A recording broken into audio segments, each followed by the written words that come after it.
I'm going to start off reading some poems from a trip I took around the world in 1971.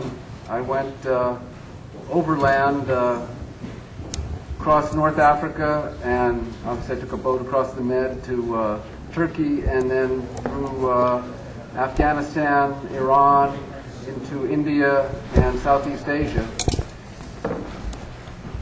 And the book came out in 1972, and Bill Roberts of Bottle of Smoke Press, who has quite a few books here, is going to be putting out an expanded edition of it next year with drawings and things like that. The book was called Poems from the Free World. Push on out, past time and space. The acquisition of a ticket enables you to travel more than geographically. Walking along a path, the sand-colored walls of Fez on the right, the turrets, the mosque crying in the distance, a gauche, the caravan entering behind some walls, the timelessness, the people moving steadily along, growing smaller in the distance, larger as they approach. The old man in Marrakesh in the cafe, pointed yellow shoes and jalaba, asked me if I liked to smoke. I said yes. We smoked keef from a sebsi. He said, je ne fume trop, seulement 100 pipes par jour. That's, I don't smoke much, only 100 pipes a day. The pipes are very small. We could see the mosque from the cafe against the night sky, the inch-long bugs crawling the blue walls in back of the table.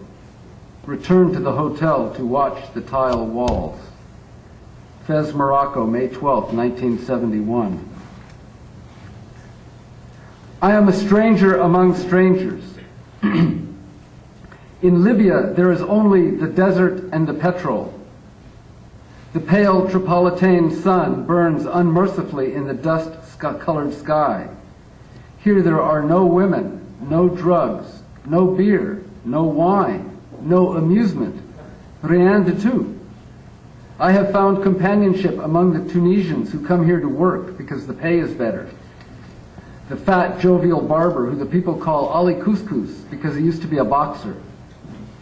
Habib and his illiterate brother who shares a bond with me because we both have tattoos. And Mohsen who thinks I am his lost wife's brother and shares his food and apartment with me. Today in the old market buying camel meat for dinner when a dust storm came up, he said, "This place is the end of the world." He warns me about the secret police and asks me to send him a woman from America. Today we listen to news reports of an attack by Fatah. Tripoli, Libya, June 3rd, 1971. Visiting the Archaeological Museum. In Tehran, in the old city, where tourists never go, behind the walls, in the house of our friend, his cousin draws the metal rod out of the fire and places it on the cylinder of opium. I inhale the thick smoke through the rolled paper with the Persian writing, pass it on to the next in line.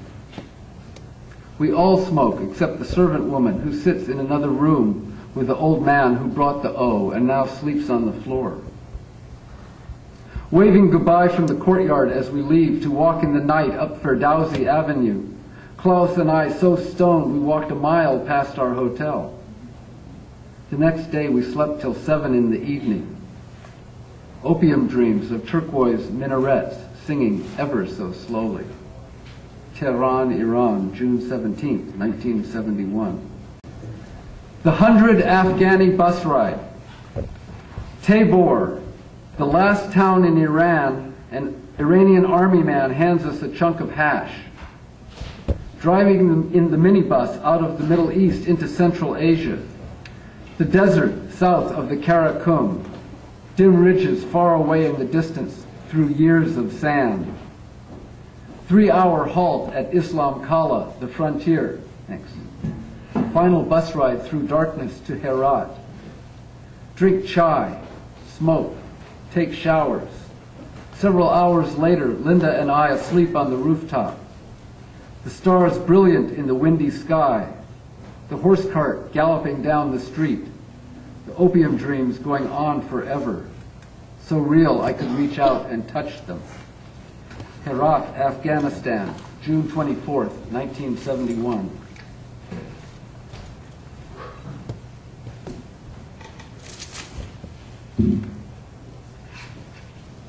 The pool players of Upper Burma. The pool players in Mandalay wear sarongs, as does almost everyone else in Burma. They lean over the table, large cigar clenched between teeth, calculate the shot. A man told me it is Russian pool, 7 balls, not numbered or striped, but each consisting of a certain point value. You must sink a ball and also have the cue ball touch 2 others, but it's heavier than that. The moist air makes everyone almost shirtless. A young boy shouts out points and spots balls. On the street, a drum procession passes, followed by young monks with large gongs. In Mandalay, the people are very friendly. Old man in Rangoon, who said he can levitate, told me the people of Upper Burma are even more pious than those who live near the sea. I send this message from the pool hall, West Palace Road, Mandalay, Burma.